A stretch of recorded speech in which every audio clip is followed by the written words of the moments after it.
हरि ओम। गुरु ब्रह्मा गुरु विष्णु गुरुदेवो महेश्वरा गुरु साक्षात् परब्रह्मा तस्मै श्री गुरुवे नमः। नमः।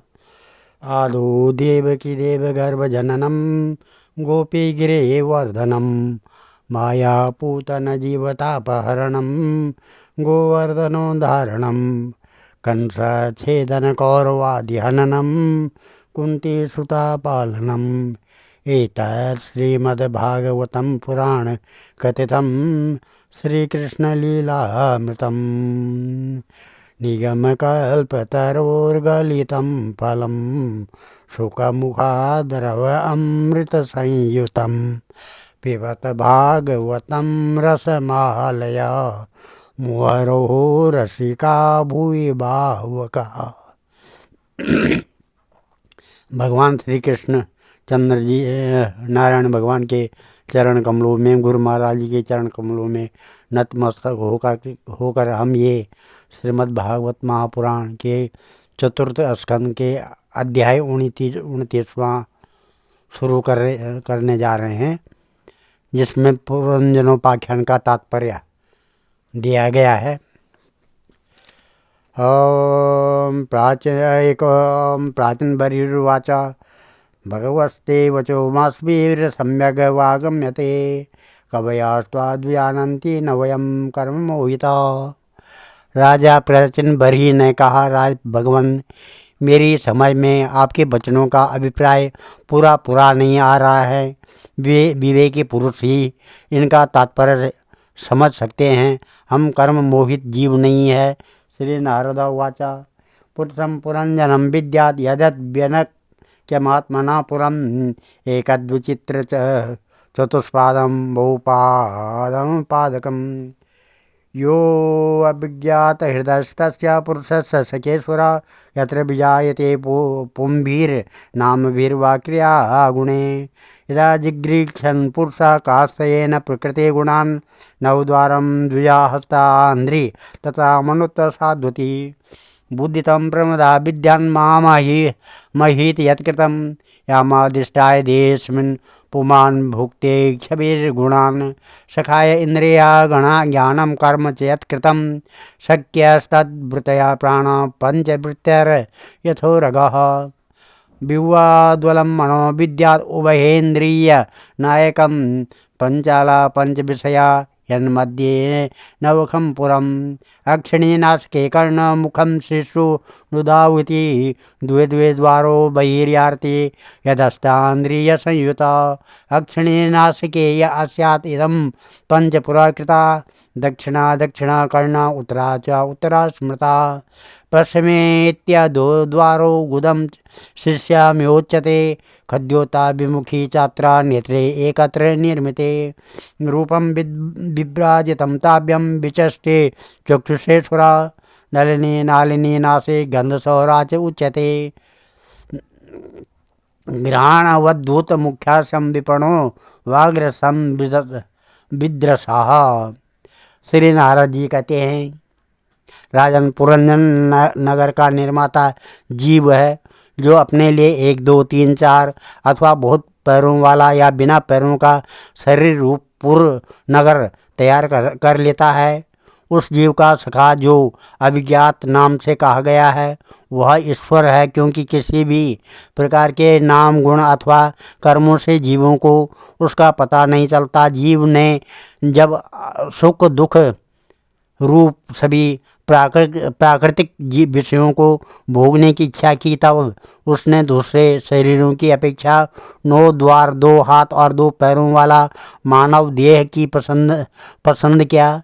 बुद्धि अथवा अविद्या को ही तुम पुरंजनी नाम की स्त्री जानो। इसी के कारण देह और इंद्रिय आदि में मेरेपन का भाव उत्पन्न होता है और पुरुष इसी का आश्रय लेकर शरीर में इंद्रियों द्वारा विषयों को भोगता है। 10 इंद्रियां ही उसके मित्र हैं, जिनसे कि सब प्रकार के ज्ञान और कर्म होते हैं। इंद्रियों की वृत्तियां ही उसकी सखियां और प्राण अपान व्यान उदान समान रूप 5 वृत्तियों वाला प्राणवायु ही नगर की रक्षा करने वाला 5 फन का सर्प है। दोनों प्रकार की इंद्रियां के नायक मन को ही 11वां महाबली योद्धा जानना चाहे। शब्दादि 5 विषय ही पांचाल देश के, जिसके बीच में वह 9 द्वारों वाला नगर बसा हुआ है। उस नगर में जो एक एक स्थान पर 2-2 द्वार बताए गए थे, वे 2 नेत्र गोलक, 2 नाक के छिद्र, 2 कानों के छिद्र और इनके साथ मुख, लिंग और गुदा, ये 3 और मिलाकर कुल 9 द्वार हैं। इन्हीं में होकर वह जीव इंद्रियों के साथ बाह्य विषयों में जाता है। इसमें 2 नेत्र गोलक, 2 नास छिद्र, 1 मुख, 1 पाँच पूर्व के द्वार हैं।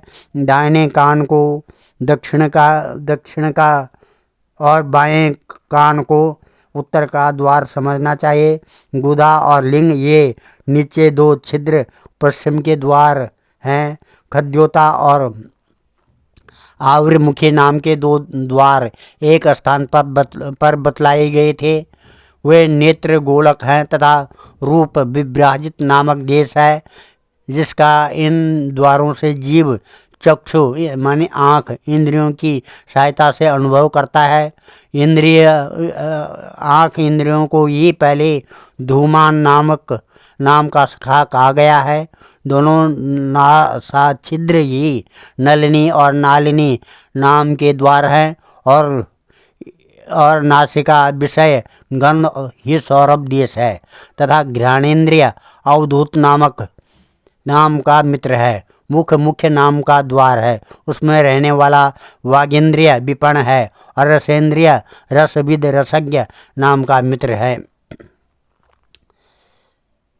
अपनो व्यवहारोत्तर अत्र चित्रमंदो बहुधनम पितृहरो दक्षिणकर्ण उत्तरो देवहु स्मृता प्रवृत्तं च निवृत्तं च शास्त्रं पंचाल संहितं पितृयानं देवयानं श्रोतादूत दरोद्व्रजेत आसुरी मेडुवर्मांग्या द्वारव्यावायं ग्रामीणं रति उपस्थो दुर्मदा प्रोक्ता नैरते दुर्गतो उच्यते वैशसं नरकं पायुर्लब्धो को अंधसोतो में शृणु हस्तपादोपमातव्या युक्तो याति करोति च अंतःपुरं च हृदयं विशोचेर्मन उच्यते तत्र मोहं प्रसादं वा हर्ष प्राप्नोति तद्गुणे यथा यथा विक्रियते गुणाक्तो विकरोति वा तथा तहोपद्रष्टा आत्मा तद वृत्ति अनुकार्यते देहोत्थास्त्वेन्द्रियाश्च संवत्सरायोर्गति द्विकर्मचक्र स्त्रीगुणध्वजा पंचासु बंधुषु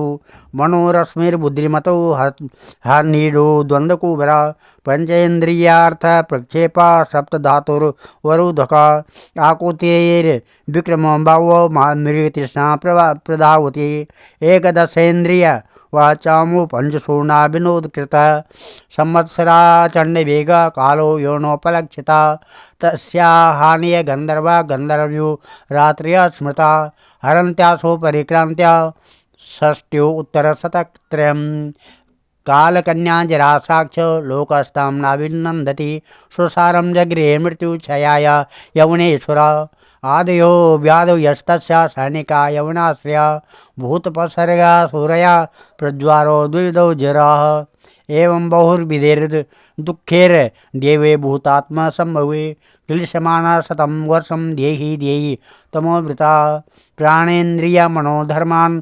आत्मन्याधस्य निर्गुणा शेते कामलवन्धस्य यन्मामाहमिति कर्म कृत। वाणी का व्यापार आपन है और तरह तरह का अन्न बहुधन और तथा दाहिना कान पितृहु और बायां कान देवहु कहा गया है। कर्म कांड का रूप प्रवृत्त मार्ग का शास्त्र और उपासना कांड रूप निवृत्त मार्ग का शास्त्र ही क्रमशः दक्षिण उत्तर पांचाल देश हैं। इन्हें श्रवणेन्द्रिय रूप श्रुतधर की सहायता से सुनकर जीव क्रमशः पितृयान देवयान मार्गों में जाता है। लिंग ही आसुरी नाम का पश्चिम द्वार है। स्त्री प्रसंग नामक देश है और लिंग में रहने वाला उपेंद्रिय दुर्मद नाम का मित्र है। गुदा नैऋत्य नाम का पश्चिम द्वार है। नरक वैशस नामक देश है और गुदा में स्थित पायु इंद्रिय लुब्धक नामक मित्र है। इनके सिवा 2 पुरुष अंधे बताए गए हैं, उनका रहस्य ही भी सुनो। वे हाथ और पाँव हैं, इन्हीं की सहायता से जीव क्रमशः सब काम करता और जहाँ तहाँ जाता है। हृदय अंतःपुर है, उसमें रहने वाला मन ही विसूची नामक प्रधान सेवक है।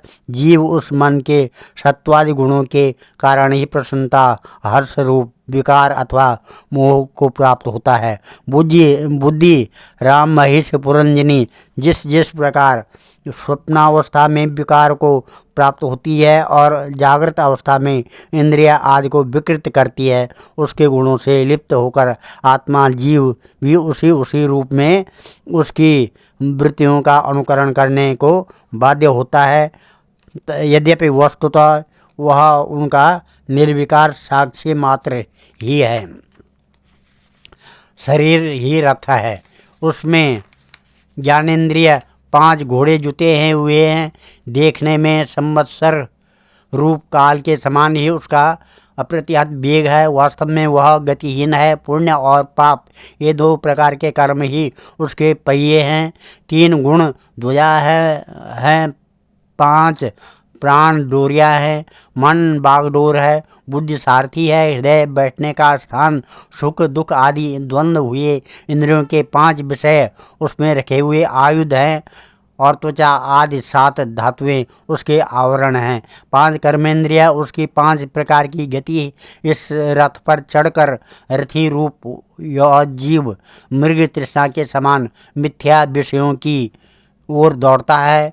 11 इंद्रियां उसकी सेना तथा 5 ज्ञानेंद्रियों के द्वारा उन इंद्रियों के विषयों को अन्यायपूर्वक ग्रहण करना ही उसका शिकार खेलना है।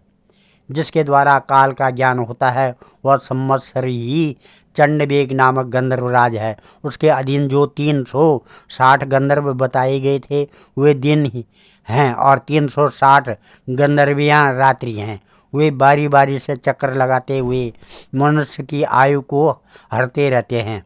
वृद्धावस्था ही साक्षात काल कन्या है, उसे कोई भी पुरुष पसंद नहीं करता है। तब मृत रूप यवनराज ने लोक का श्रृंगार करने के लिए उसे बहिन मानकर स्वीकार कर लिया। आदि मानसिक और व्याधि रोग आदि शारीरिक कष्ट ही उस यवनराज के पैदल चलने वाले सैनिक हैं तथा प्राणियों को पीड़ा पहुंचाकर शीघ्र ही मृत्यु के मुख में ले जाने वाला शीत और उष्ण प्रकार का ज्वर ही प्रज्वार नामक उसका भाई है। इस प्रकार यह देह अभिमानी जीव अज्ञान से आच्छादित होकर अनेक प्रकार के आदि भौतिक आदि आध्यात्मिक आदि दैविक कष्ट भोगता हुआ 100 वर्ष तक मनुष्य शरीर में पड़ा रहता है। वस्तुतः तो वह निर्गुण है, किंतु प्राण इंद्रिय और मन के धर्मों को अपने में आरोपित कर मैं मेरेपन के अभिमान से बंध कर क्षुद्र विषयों का चिंतन करता हुआ तरह तरह के कर्म करता रहता है।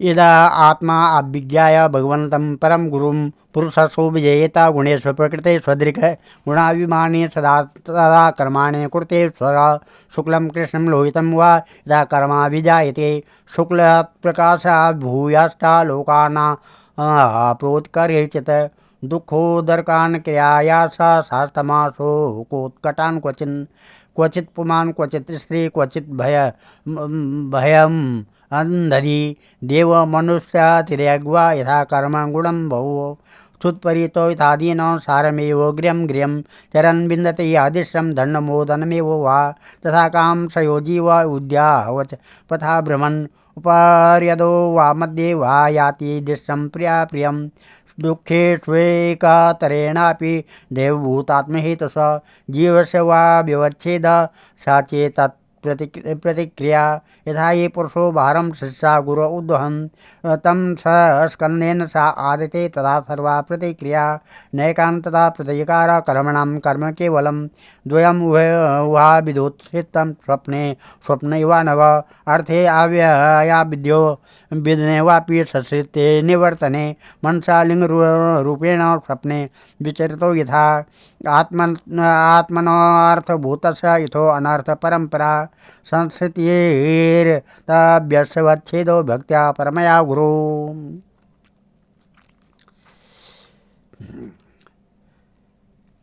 यह यद्यपि स्वयं प्रकाश है, तथापि जब तक उस सबके परम गुरु आत्मस्वरूप श्री भगवान के स्वरूप को नहीं जानता, तब तक प्रकृति के गुणों में ही बना रहता है। उन गुणों का अभिमानी होने से वह विवश होकर सात्विक, राजस और तामस कर्म करता है तथा उन कर्मों के अनुसार भिन्न भिन्न योनियों में जन्म लेता है। वह कभी भी सात्विक कर्मों के द्वारा प्रकाश बहुल स्वर्ग आदि लोक का प्राप्त करता है, कभी राजसी कर्मों के द्वारा दुखमय रजोगुणी लोकों में जाता है, जहाँ उसे तरह तरह के कर्मों का क्लेश उठाना पड़ता है, और कभी तमोगुणी कर्मों के द्वारा शोक बहुल तमोमयी योनियों में जन्म लेता है। इस प्रकार अपने कर्म और गुणों के अनुसार देव योनि, मनुष्य योनि अथवा पशु पक्षियों में जन्म लेकर वह अज्ञानानंद जीव कभी पुरुष, कभी स्त्री, कभी नपुंसक होता है। जिस प्रकार बेचारा भूख से व्याकुल कुत्ता दर दर भटकता हुआ अपने प्रारब्धानुसार कहीं डंडा खाता है, कहीं भात खाता है, उसी प्रकार यह जीव चित्त में नाना प्रकार की वासनाओं को लेकर ऊंचे नीचे मार्ग से ऊपर नीचे अथवा मध्य के लोकों में भटकता हुआ अपने कर्मानुसार सुख दुख भोगता रहता है। आदि दैविक, आदि भौतिक, आदि आध्यात्मिक, इन तीन प्रकार के दुखों से किसी भी एक से जीव का सर्वथा छुटकारा नहीं हो सकता है। यदि कभी वैसा जान पड़ता है तो वह केवल तात्कालिक निवृत्ति ही है। वह ऐसी ही है जैसे कोई सिर पर भारी बोझा ढोकर ले जाने वाला पुरुष उसे कंधे पर रख ले। इसी तरह सभी प्रतिक्रिया दुख निवृत्ति जाननी चाहिए। यदि किसी उपाय से मनुष्य एक प्रकार के दुख से छुट्टी पाता है तो दूसरा दुख आकर उसके सिर पर सवार हो जाता है। शुद्ध हृदय नरेंद्र जिस प्रकार स्वप्न में होने वाला स्वप्नांतर उस स्वप्न से सर्वथा छूटने का उपाय नहीं है, उसी प्रकार कर्म फल भोग से सर्वथा छूटने का उपाय केवल कर्म नहीं हो सकता, क्योंकि कर्म और कर्म फल भोग दोनों ही अविद्यायुक्त ही होते हैं। जिस प्रकार स्वप्नावस्था में अपने मनोमय लिंग शरीर से विचरने वाले प्राणी को स्वप्न के पदार्थ न होने पर भी उसको भासते हैं, उसी प्रकार ये दृश्य पदार्थ वस्तु तो न होने पर भी जब तक अज्ञान निद्रा नहीं टूटती बने ही रहते हैं और जीव को जन्म मरण रूप संसार से मुक्ति नहीं मिलती है। अतः इनकी अत्यंतिक निवृत्ति का उपाय एकमात्र आत्मज्ञान ही है। राजन, जिस अविद्या के कारण परमार्थ स्वरूप आत्मा को यह जन्म मरण रूप अनर्थ परंपरा प्राप्त होती हुई है, उसकी निवृत्ति गुरु स्वरूप श्री हरि में सुदृढ़ भक्ति होने पर हो सकती है। वासुदेवे भगवती भक्ति योग समाहिता सादृचीन वैराग्यम ज्ञानम च जनिष्यति शोचिरादेव राजर्षे साच्युत कथाश्रये शृणुत्वा श्रद्धांश्च नित्यदा सादधीयत यत्र भागवता राजन् साधु विशदाश्रय भगवद्गुणानुकथन श्रवण व्यग्रचेतसा तस्मिन् महन्मुखरिता मधुविचरित्रा पीयूषशेष सरिता परिता स्रवन्ति तो ये पिबन्त्य वितरसो नृपगाढकर्णे शानस्पृशन्त्य शतनवो दृढ भयशोकमोहा एते रूपदितो नित्यं जीवलोका स्वभावजे न करोति हरे नूनं कथा अमृतनिधो रतिम्।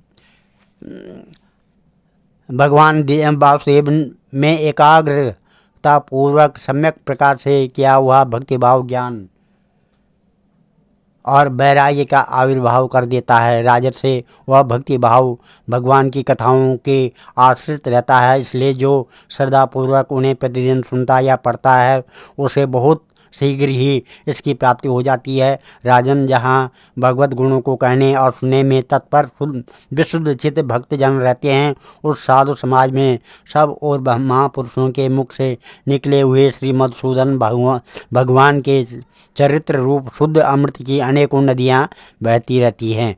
जो लोग अतृप्त चित्त से श्रवण में तत्पर अपने कर्ण को हारों द्वारा उस अमृत का छक कर पान करते हैं, उन्हें भूख, प्यास, भय, शोक और मोह आदि कुछ भी बाधा नहीं पहुंचा सकते हैं। आय स्वभावतः प्राप्त होने वाले इन क्षुधा, पिपासा आदि विघ्नों से सदा घिरा हुआ जीव समुदाय श्री हरि के कथामृत सिंधु से प्रेम नहीं करता है। प्रजापति पति साक्षात भगवान गिरसो मनो दक्षादय प्रजाद्वक्षा नैष्टिका सनकादय मर्चेत्या अंगिरसो पुलस्य पुलक्रतु वशिष्ठ इत्येते मदन्ता ब्रह्मवादिना अद्यपा वाचस्पतस्य यत्तपो विद्या समाधिभिः पश्यन्ति पीनो पश्यन्ति पश्यन्तो परमेश्वर शब्द ब्रह्माणि दुष्पारे चरन्ता उर्विस्तरे मंत्रलिंगे व्यवच्छिन्नं भजन्तो न विदु परम यदा यमनुगृह्णाति भगवान आत्मभाविता न जहाति मति लोके वेदे च परिनिष्ठताम् तस्मा कर्मसु बर्हिष्य अन्नज्ञानार्थकाशिषु आर्थे दृष्टि कृथा श्रोत्रं स्पर्शि स्वपृष्ठवस्तुषु स्वं लोकं च विदुस्ते ये यत्र देवो जनार्दन आगो धूर्मादियो वेदं सकर्मा कमता द्विधा आस्थिर्य दर्भे प्राग्रग्रे कास्तरेण चितमण्डलं स्तब्धो बभ्र्य धान्मानि कर्म नैविष्यत् परं तत्कर्म हरितोषं यथा विद्या तं मतिर्यया हरिर्देहभृतात्मात्मा स्वयं प्रकृतेश्वरः तत्पादमूलं शरणं यथा क्षेमो नृणाम्य स वै प्रियतमस्यात्मा यतो न भवन्यपि इदं वेदं सवे विद्वान् वो विद्वान् स गुरुर्हरि। गुरुर्हरि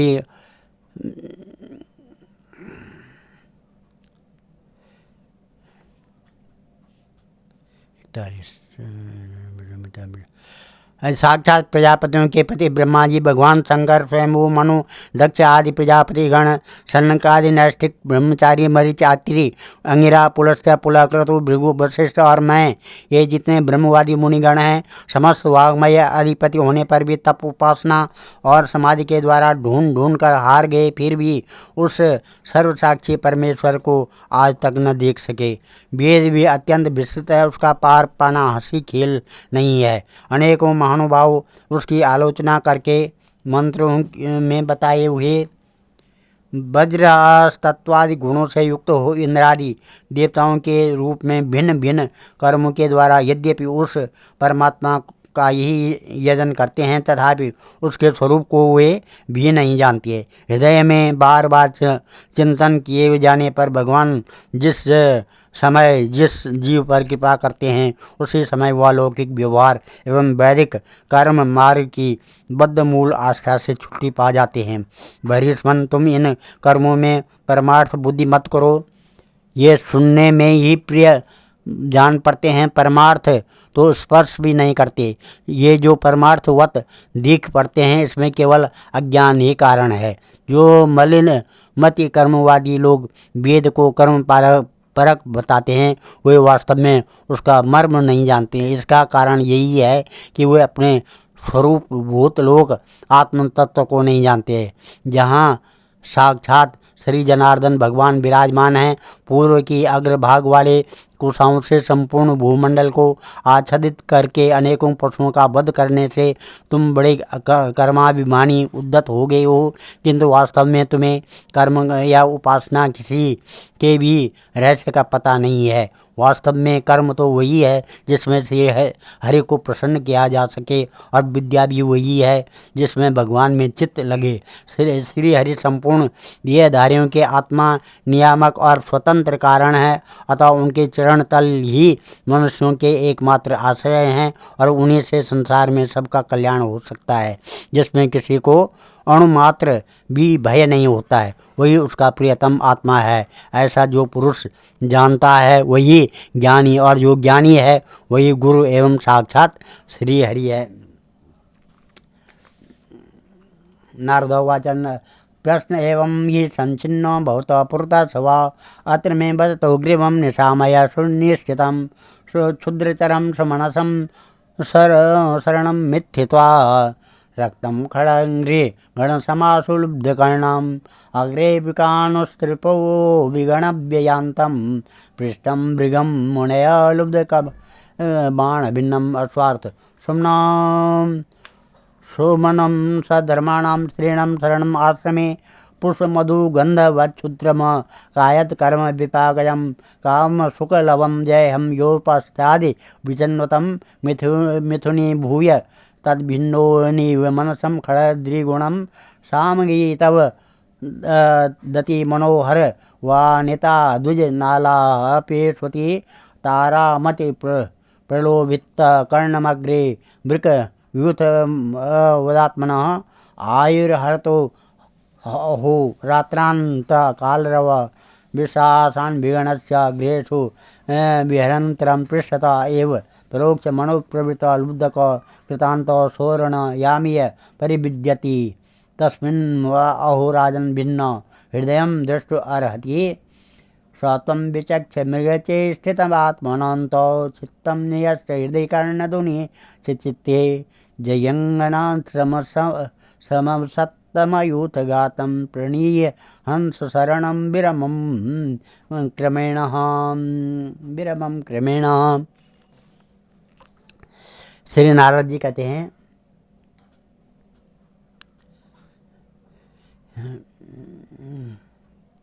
कि पुरुषेश, यहाँ तक जो कुछ कहा गया है उसमें तुम्हारे प्रश्न का उत्तर हो गया। अब मैं एक भली भांति निश्चित किया हुआ गुप्त साधन बताता हूँ, ध्यान देकर सुनो। पुष्प वाटिका में अपनी हरिणी के साथ विहार करता हुआ एक हरिण मस्त घूम रहा है। वह दूब आदि छोटे छोटे अंकुरों को चर रहा है। उसके कान भौरों के मधुर गुंजार में लग रहे हैं। उसके सामने ही दूसरे जीवों को मारकर अपना पेट पालने वाले भेड़िए ताक लगाए खड़े हैं और पीछे से शिकारी व्याध ने बींधने के लिए उस पर बाण छोड़ दिया है। परंतु हरिण इतना बेसुध है कि उसे इसका कुछ भी पता नहीं है। एक बार इस हरि की दशा पर विचार करो राजन। इस रूपक का आशय सुनो। यह मृत प्राय हरिण तुम ही हो। तुम अपनी दशा पर विचार करो। पुष्पों की तरह ये स्त्रियां केवल देखने में सुंदर है। इन स्त्रियों के रहने का घर ही पुष्प वाटिका है। इसमें रहकर तुम पुष्पों के मधु और गंध के समान क्षुद्र सकाम कर्मों के फल रूप जीव और जनेन्द्रिय को प्रिय लगने वाले भोजन तथा स्त्री संग आदि तुच्छ भोगों को ढूंढ रहे हो।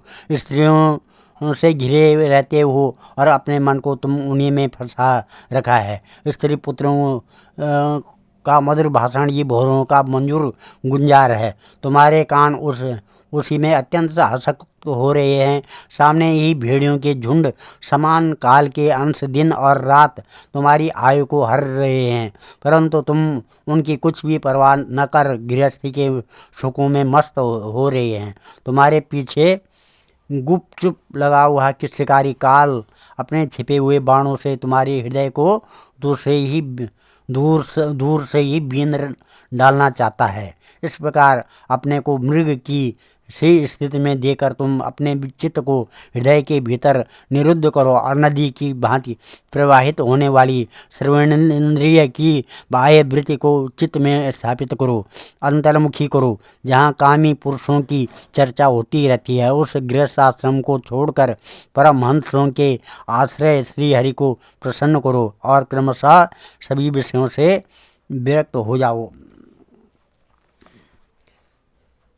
राजोवाच श्रुतम् अन्वीक्षितं ब्रह्मन् भगवान् यद्भासत नैतज्जान्यत्युपाध्याय किं न ब्रूयाद्युदुर्यदि संशयो यत्र तु मे विप्रं सच्छिन्नस्तत्कृतो महान् ऋषयोऽपि मुह्यन्ति यत्र नेन्द्रियवृत्तः कर्मण्यरवते येन पुमानीय विहायतम् अमुत्रायेण देहेन जुष्टान् स युदुष्यते इदं वेदविदं यादा श्रूयते तत्र तत्र कर्म यत् क्रियते प्रोक्तं परोक्षं न प्रकाशते। राजा प्राचीन बरी ने कहा, भगवान आपने कृपा करके मुझे जो उपदेश दिया उसे मैंने सुना और उस पर विशेष रूप से विचार भी किया। मुझे कर्म का उपदेश देने वाले इन आचार्यों को निश्चय ही इसका ज्ञान नहीं है। यदि ये इस विषय को जानते हैं तो मुझे इसका उपदेश क्यों न करते। विप्रवर, मेरे उपाध्यायों ने आत्म तत्व के विषय में मेरे हृदय में जो महान संशय खड़ा कर दिया था उसे आपने पूरी तरह काट दिया। इस विषय में इंद्रियों की गति न होने के कारण मंत्र दृष्टा ऋषियों को भी मोह हो जाता है। वेदवादियों का कथन जगह जगह सुना जाता है कि पुरुष इस लोक में जिसके द्वारा कर्म करता है उस स्थूल शरीर को यही छोड़कर परलोक में कर्मों से ही बने हुई दूसरी देह से उसका फल भोगता है। किंतु यह बात कैसे हो सकती है, क्योंकि उन कर्मों का कर्ता स्थूल शरीर तो यही नष्ट हो जाता है। इसके सिवा जो कर्म यहाँ किए जाते हैं वे तो दूसरे ही क्षण में अदृश्य हो जाते हैं। वे परलोक में फल देने के लिए किस प्रकार पुनः प्रकट हो सकते हैं। नारदोवाच, नारद जी कहते हैं, ये नेवारवते कर्म तेने वा मूत्रतान पुमान् मुक्ति हाव्यवधानेन लिंगेन मनसा स्वयं शयामं निम उत्सृज्य स्रवंत पुरुषो यथा कर्मात्यान्यायतं मुक्ति तादृशे नेत्रणेन वा ममेते मनसा यद्यद सा वाहम् इदं ब्रुवन् गय्यया तत्पुमान् साधुं कर्म येन पुनर्भवा यथा नो मीयते चित्तम् उभयेन्द्रिय ये हिते एवं प्राग्देयं कर्म लक्ष्यते चित्तवृत्तिभिः नानाभूतं क्व चानेन ध्येयेनादृशमश्रुतं कदाचित् उपलभ्येत यद्रूपं यदि यादृगात्मनि तेनाप्यतादृशं राजा लिंगभ्यो देहसंभवं सर्वास्वानुभूतोऽर्थो न मनः तुम अर्हति। मन एव मनुष्यस्य पूर्वरूपाणि संसति भविष्यस्य भद्रं ते तथैव न भविष्यत अदृष्ट अश्रुतं चात्र क्वचिन् मनसि दृश्यते यथा तथा अनुमन्तव्यं देशकाला क्रियाश्रमं सर्वे क्रमानुरोधेन मनसे इन्द्रियाणि गोचरा यान्ति वर्गशो यान्ति सर्वे समनसो जना सत्त्वैकनिष्ठे मनसि भगवत्पार्श्ववर्तनि तपश्चन्द्रावशीदेहं ऊर्ध्वा भास्यते नाहं ममेति भावोऽयं पुरुषे व्यवदीयते यावत् बुद्धिमनोक्षाणं गुणव्यूहयनादिमां सुप्तमूर्छोपदादेषु प्रणायान विघातनः नेयतेऽहम् इदं ज्ञानं मृत्युप्रज्वारयोरपि। श्री नारद जी कहते हैं कि राजन, स्थूल शरीर तो लिंग शरीर के अधीन है, अतः कर्मों का उत्तरदायित्व उसी पर है। जिस मन प्रधान लिंग शरीर की सहायता से मनुष्य कर्म करता है वह तो मरने के बाद भी उसके साथ रहता ही है, अतः वह परलोक में अपरोक्ष रूप से स्वयं उसी के द्वारा उसका फल भोगता है। स्वप्नावस्था में मनुष्य इस जीवित शरीर का अभिमान तो छोड़ देता है, किंतु इसी के समान अथवा इससे भिन्न प्रकार के पशु पक्षी आदि शरीर से वह मन में संस्कार रूप से स्थित कर्मों का फल भोगता रहता है। इस मन के द्वारा जीव जिन स्त्री पुत्र आदियों को ये मेरे हैं और देह आदि को यह मैं हूँ ऐसा कहकर मानता है, उनके लिए उनके किए हुए पाप पुण्य आदि रूप कर्मों को भी वह अपने ऊपर ले लेता है। उनके कारण इस व्यर्थ ही फिर जन्म लेना पड़ता है। जिस प्रकार ज्ञानेंद्रिय और कर्मेंद्रिय दोनों की चेष्टाओं से उनके प्रेरक चित्त का अनुमान किया जाता है, उसी प्रकार चित्त की भिन्न भिन्न प्रकार की वृत्तियों से पूर्व जन्म के कर्मों का भी अनुमान होता है। अतः कर्म अदृश्य रूप से फल देने के लिए कालांतर में मौजूद रहते हैं। कभी कभी देखा जाता है जिस वस्तु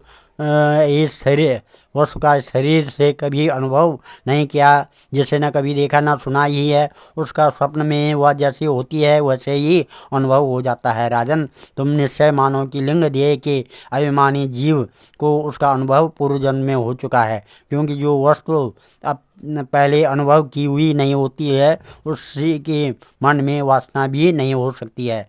राजन, तुम्हारा कल्याण हो। मन ही मनुष्य के पुरुष रूपों तथा भावी शरीर आदि को भी बता देता है, और जिनका भावी जन्म होने वाला नहीं होता है उन तत्व वेदाओं को विधेय मुक्ति पता भी उनके मन से ही लग जाता है। कभी कभी स्वप्न में देश काल अथवा क्रिया संबंधी ऐसी बातें भी देखी जाती है जो पहले कभी देखी या सुनी नहीं हो, जैसे पर्वत की चोटी पर समुद्र, दिन में तारे अथवा सपन अपना सिर कटा दिखाई देना इत्यादि। इनके दिखने में निद्रा दोष ही कारण मानना चाहिए। मन के सामने इंद्रियों के से अनुभव होने योग्य पदार्थ ही भोग रूप में बार बार आते हैं और भोग समाप्त होने पर चले जाते हैं। ऐसा कोई पदार्थ नहीं आता है जिसका इंद्रियों से अनुभव ही हो सके। इसका कारण यही है कि सब जीव मन सहित साधारणतया तो सब पदार्थों का क्रमशः ही भान होता है, किंतु यदि किसी समय भगवत चिंतन में लगा हुआ मन विशुद्ध तत्व में स्थित हो जाए तो उसमें भगवान का संसर्ग होने से एक साथ समस्त विश्व का भी भान हो सकता है। जैसे राहु दृश्य का विषय न होने पर भी प्रकाशात्मक चंद्रमा के संसर्ग से दिखने लगता है। राजन, जब तक गुणों का परिणाम एवं बुद्धि, मन, इंद्रियों और शब्दादि विषयों का संगात एवं अनादि लिंग देह बना हुआ है, तब तक जीव के अंदर स्थूल देह के प्रति मेरा इस भाव का अभाव नहीं हो सकता है।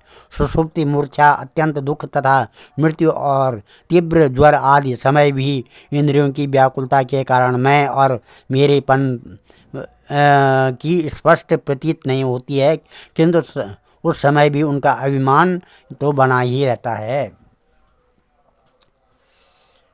गर्भे बाले प्यो कल्पा देह काला विदम्बदा लिंग च दृश्यतो यूनम कुया चंद्र मसो यथा अर्थे या विधामेऽपि संस्कृता निवर्तयते ध्यायत विषयामानस्य स्वप्ने अनार्थागमो यथा एवं पंचविधम लिंगम त्रिवृत्ता षोडश विस्तृतम एष चेतनया युक्तो जीवो इत्या विधीयते। अनेन पुरुषो देहानुपादते विमुञ्चति हर्षशोकं भयं दुःखं सुखं चानेन विन्दति। यथा तृणजलोकेयं नापयात्तापयाति च न तेजेन्द्रियमाणोऽपि प्राग्देहा विमतिं जना यावदन्त न विन्देत व्यवधानेन कर्मणा मन एव मनुष्येन्द्र भूतानां बहुभावनम।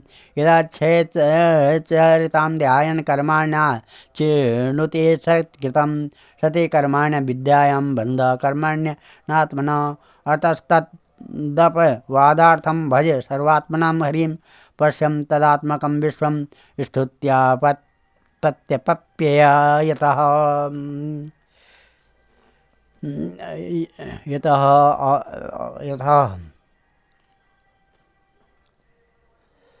जिस प्रकार स्वप्न में जिस प्रकार अमावस्या की रात्रि में चंद्रमा रहते हुए भी दिखाई नहीं देता है, उसी प्रकार युवावस्था में स्पर्श प्रतीत होने वाला यह एक आदर्श इंद्रिय विशिष्ट लिंग शरीर गर्भावस्था और बाल्य अवस्था में रहते हुए भी इंद्रियों का पूर्ण विकास न होने के कारण प्रतीत नहीं होता है। जिस प्रकार स्वप्न में किसी वस्तु का अस्तित्व न होने पर भी जागे बिना स्वप्न जनित अनर्थ की निवृत्ति नहीं होती, उसी प्रकार सांसारिक वस्तुएं यद्यपि असत है तो भी अविद्यावश जीव उनका चिंतन करता रहता है, इसलिए उसका जन्म मरण रूप संसार से छुटकारा नहीं हो पाता है। इस प्रकार पंच तन्मात्राओं से बना हुआ तथा 16 तत्वों के रूप में विकसित यह त्रिगुणमय संघात ही लिंग शरीर है। यही चेतना शक्ति से युक्त होकर जीव कहा जाता है। इसी के द्वारा पुरुष भिन्न भिन्न देहों को ग्रहण करता और त्यागता है तथा इसी से उसे हर्ष, शोक, भय, दुख और मुख सुख आदि का अनुभव होता है। जिस प्रकार जोंक जब तक दूसरे तृण को नहीं पकड़ लेती तब तक पहले को नहीं छोड़ती। उसी प्रकार जीव मरण काल उपस्थित होने पर भी जब तक देहारंभक कर्मों की समाप्त होने पर दूसरा शरीर प्राप्त नहीं कर लेता तब तक पहले शरीर के अभिमानी को नहीं छोड़ता। राजन, यह मन प्रधान लिंग शरीर ही जीव के जन्मादि का कारण है। जीव इस इंद्रिय जनित भोगों का चिंतन करते हुए बार बार उन्हीं के लिए कर्म करता है। तब उन कर्मों के होते रहने से अविद्यावश यह देह आदि के कर्मों में बंध जाता है। अतएव उस कर्म बंधन से छुटकारा पाने के लिए संपूर्ण विश्व को भगवत रूप देखते हुए सब प्रकार श्री हरि का भजन करो। उन्हीं से इस विश्व की उत्पत्ति और स्थिति होती है तथा उसे उन्हीं में लय होता है। श्री मैत्रेय उवाच भगवात्मुख्यो भगवान् नारदो हर्षयो गतिं प्रदर्श्य ह्यमुमान्मन्त्र्य सिद्धलोकं तदोगमत्। प्राचीन बर्हि राजर्षि प्रजा सर्ग विचक्षणे आदृश्य पुत्र नगमत् तपसे कपिलाश्रमं। तत्रैकाग्रा मनोवीरो गोविंद चरणाम्बुजं विमुक्त संगो अनुभजन् भक्त्या तां गताम्। एतदध्यात्मपारोक्ष गीतं देवर्षि नानग यश्रावयेद्य शृणुयात् स लिंगेन विमुच्यति। श्री मैत्रेय जी कहते हैं, विदुर जी, भक्त श्रेष्ठ श्री नारद जी ने राजा प्रचेन बरी को जीव और ईश्वर के स्वरूप का दिग्दर्शन कराया। फिर वे उनसे विदा लेकर सिद्ध लोक को चले गए। तब राजर्षि प्राचीन बरी भी प्रजापालन का भार अपने पुत्रों को सौंप कर तपस्या करने के लिए कपिलाश्रम को चले गए। वहाँ उन वीरवर ने अपने विषयों की आसक्ति छोड़ एकाग्र मन से भक्तिपूर्वक श्री हरि के चरण कमलों का चिंतन करते हुए सारूप्य पद प्राप्त किया। निष्पाप विदुर जी, देवर्षि नारद के परोक्ष रूप से कहे हुए इस आत्मज्ञान को जो पुरुष सुनेगा वह सुनाएगा, वह शीघ्र ही लिंग देह के बंधन से छूट जाएगा। एतन्मुकुन्द यशसा भुवनं पूर्णानां देवर्षि वर्यमुखनिश्रितमात्मशौचं यः कीर्त्यमान् अधिगच्छति पारमेशं नास्मिन् भवे भ्रमति मुक्तसमस्तबन्धः। अध्यात्मपारोक्षदमिदं पयाधिगत अद्भुतम् एवं स्त्रियाश्रमं पुंसा छिन्नो मुत्र न संशयः। देवर्षि नारद के मुख से निकला हुआ यह आत्मज्ञान भगवान मुकुंद के यश से संबंध होने के कारण त्रिलोकी को पवित्र करने वाला अंतःकरण का शोधक तथा परमात्म पद को प्रकाशित करने वाला है। जो पुरुष इसकी कथा सुनेगा वह समस्त बंधनों से मुक्त हो जाएगा और फिर उसे इस संसार चक्र में नहीं भटकना पड़ेगा। विदुर जी, गृहस्थाश्रमी पुरंजन के रूपक से परोक्ष रूप में कहा हुआ यह अद्भुत आत्मज्ञान मैंने गुरु जी की कृपा से प्राप्त किया था।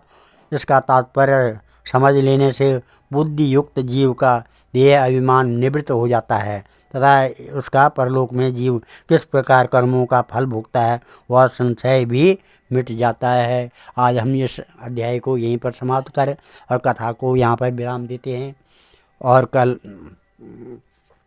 कल 30वां अध्याय करेंगे, 30वां, जिसमें प्रचेताओं का श्री विष्णु भगवान का वरदान, प्रचेताओं को श्री विष्णु भगवान का वरदान, ये कथा का प्रसंग चलेगा।